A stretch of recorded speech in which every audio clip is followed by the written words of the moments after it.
Hi everyone, and welcome back to Liz Sews. Today is day 2 of the Emerald Erin Black Beauty Bra Sew Along. Today we're actually going to get this piece sewn together. We're going to construct the cup, then we're going to construct the band, and then put our cups into the band. So the first step is you want to take your power bar and some strap elastic. So Erin in her directions recommends basting your lace to your lining on the power bar. So what I'm going to do instead is sort of that stitch and flip method. I just like hiding my seams.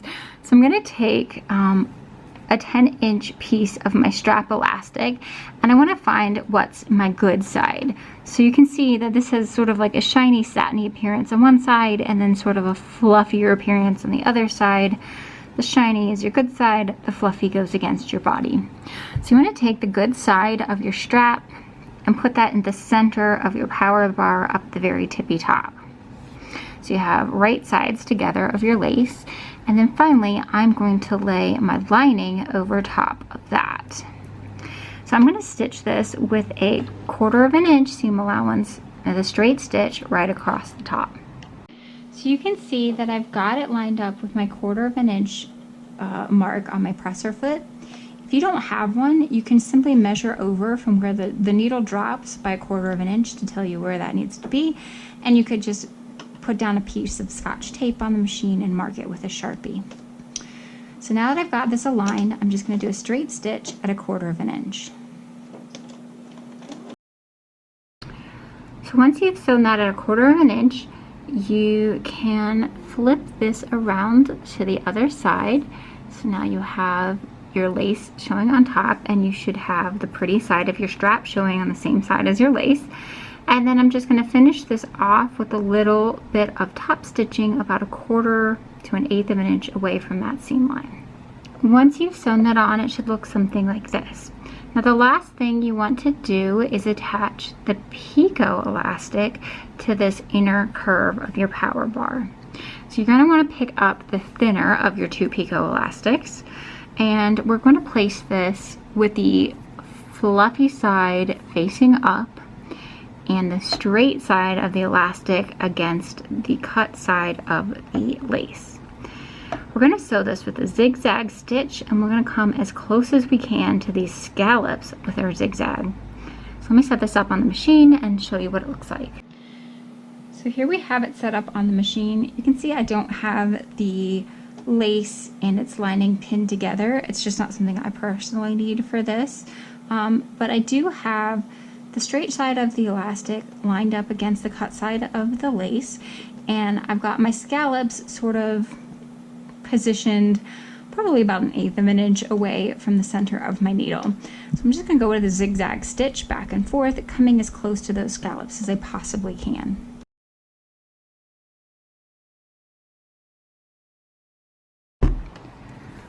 So here's what it looks like once it's sewn on. You'll notice that I don't trim my elastic to fit in a spot. I prefer to just sew it on and then cut it once it's sewn on like this. So this is what it's going to look like from one side and from the other. Now let's say that you weren't exactly careful and some of this bit is sticking up over and past the elastic. Now is a perfect time to trim that. Nobody will know. The next step to putting on this elastic is just folding it so that it is now on the inside of the bra. So you can be able to see those like nice little picot edges when you're looking at it from the lace side, and then on the inside you should have your plush side facing up. So the last step in applying this elastic to the power bar is to just again go in with the zigzag stitch, this time staying as close as you can to the straight side. So here we have it set up on the machine. Everything's folded in. I like to keep just a little bit of tension on the elastic, keep pushing it this way so that I know that I'm getting a nice clean fold on the outside.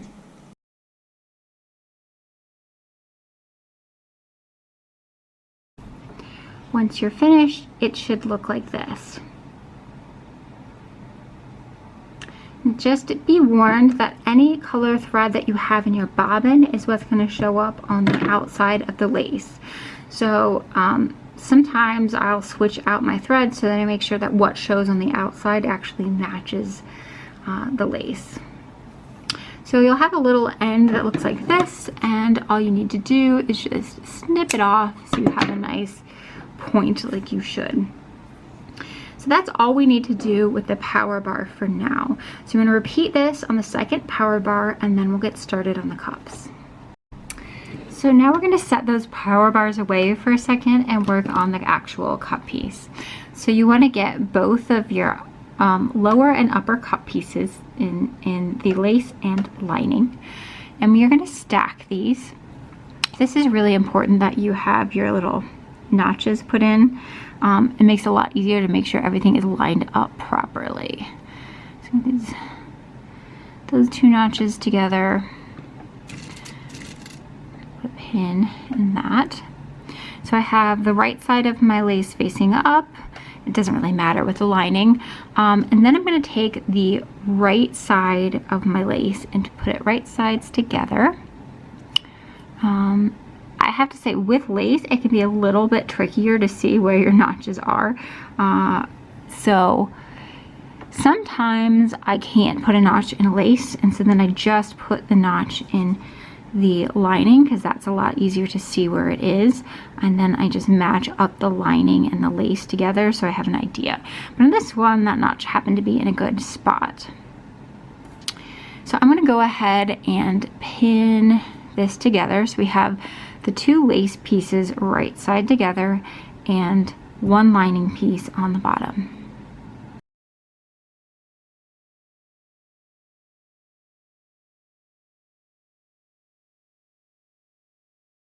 Okay, so now that we have that all pinned into place, I'm going to turn it back around to the other side and pin my other lining piece into place. The reason I'm doing it this way, if you guys are familiar with my tutorials at all, you know that I really love to do hidden seams. So this is the stitch and flip method. I do always pin it in 2 steps like this just to make sure that I have everything aligned properly. For instance, right now, I do not. So let me flip this around. Start pinning this into place. So I have seen cups that are made like this that have notches, but the notches don't really help because they're equidistant from both ends. So I really appreciate in this pattern that this notch is off center. So you find out pretty quickly that you have it turned the wrong way around, because otherwise you will have more fabric than will fit.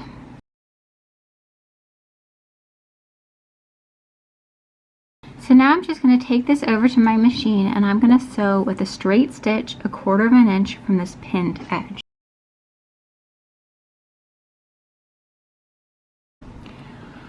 So once it's stitched in place, it should look like this. And now we can fold out both the lace and the lining in our cup. And the last thing that we are going to do is a little bit of top stitching on the outside close to that seam. With lace, I actually recommend top stitching with a zigzag stitch. I think it hides a little bit better in lace. If you're using just like a solid color fabric like duplex or something like that, I would recommend a straight top stitch because that's just going to look a little bit nicer. I've also heard recommended that you can use like a 3-step zigzag stitch to go across this seam, and that will be even flatter, and if you were concerned about some of those seams showing up under clothing.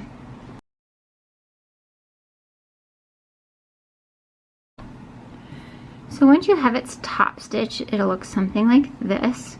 And as I had said, this is essentially just a 2-piece cup, right? This is your entire cup. And here's what it'll look like from the inside. And now I'm going to leave the lining just floating free in here on the top of the lace edge. Nylon tricot like this is not going to fray or anything like that. You don't have to worry about it. Most bra patterns recommend that you cover this top edge with a skinny elastic or clear elastic or something like that. it's just a preference of mine. I don't like having elastic along the top edge of my cup. So I'm just gonna leave it like this, free floating. So your cup is done. The last thing you need to do with this cup is bring back the power bar that we made earlier. So this little scoop in the power bar is the underarm scoop, should line up with this part of your cup as well. So we're just gonna put these on top of each other and pin that into place along the long edge of your power bar and the underarm edge. So I'm just gonna leave this pinned like this for now.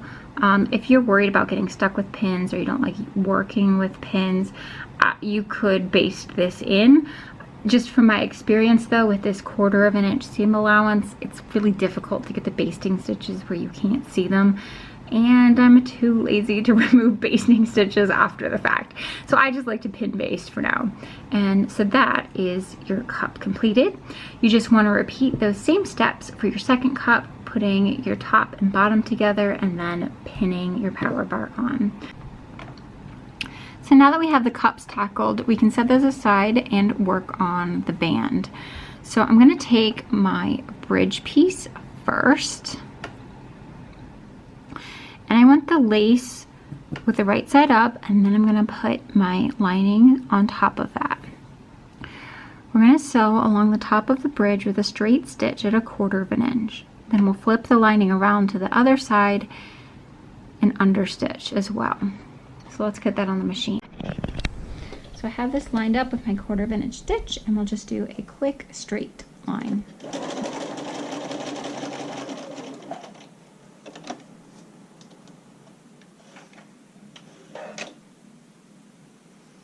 Then I fold my fabric out. You want to make sure all of the seam allowance is on the lining side of the fabric, and we'll just understitch that.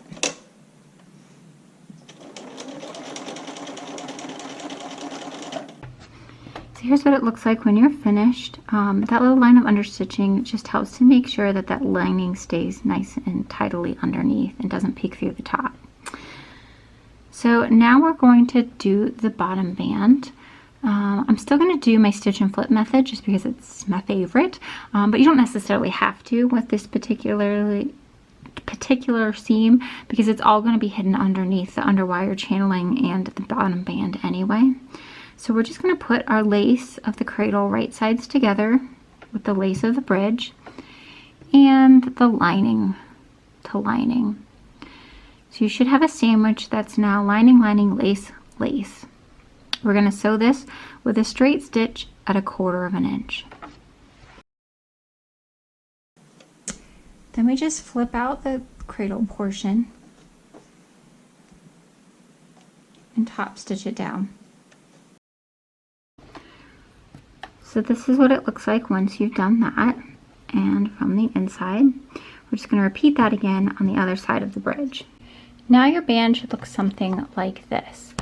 The last step is going to be to attach the back band pieces on either side.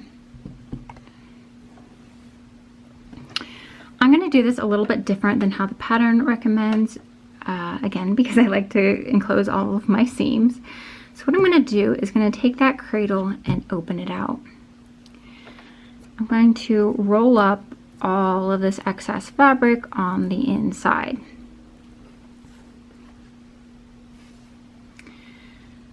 Then I take my back band and align it across the cradle edge and bring the lining up over to meet it. So you should have a sandwich where the Powernet back band is the filling and the two cradle pieces, the lining and lace, are your bread. So I'm going to pin this into place and then we're going to sew this with a straight stitch at 1/4 of an inch. So you should have something that looks like this. And then when we fold it back out, you can see that our back band is fully encased in there and you don't have any more exposed seams. So just like we've done in all of our other seams, I'm going to take this and top stitch along this to help it lay a little bit flatter, and then I'm going to repeat this for the other side of the band. So So now we have something that looks like this. We have our band and we have our 2 cups. So the last step, of course, for today is going to be putting those cups into the band.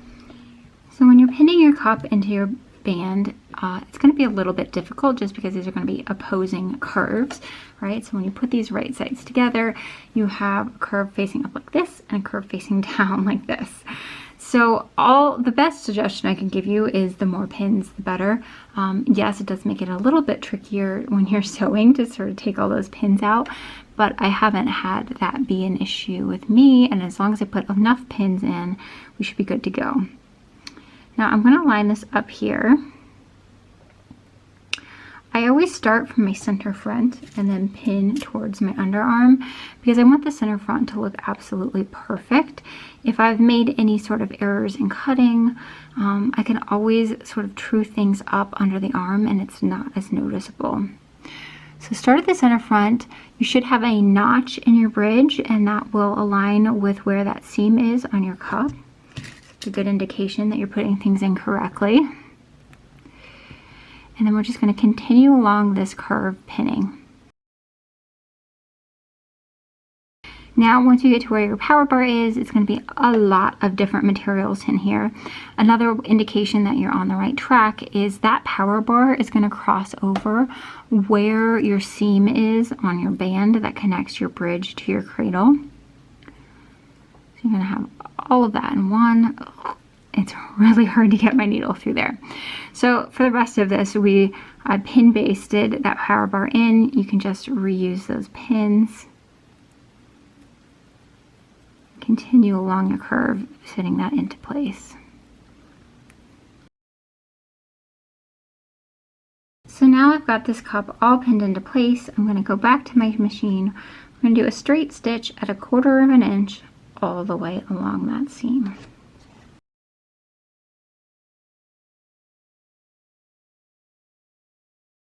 So here's what it looks like when everything is sewn into place, and then from the outside. So that power bar should now be firmly attached in here. And you can see at the top here, it ended up really perfectly, but say for instance your cup is a little bit taller than your band, you can always just take your scissors and come in and trim that out, or vice versa. You can trim your band down just a little bit if they don't meet up exactly. So now I'm just going to repeat this for the other cup. So once you get your second cup put in, hopefully you have something that looks a little bit like this. It is really starting to resemble a bra now. That concludes day 2 of the Emerald Erin Black Beauty Bra Sew Along. Hope you guys are starting to have something that looks like a bra and are excited for tomorrow. Tomorrow we're going to be putting in our bottom and top band elastic as well as our underwire channel. I'll see you tomorrow.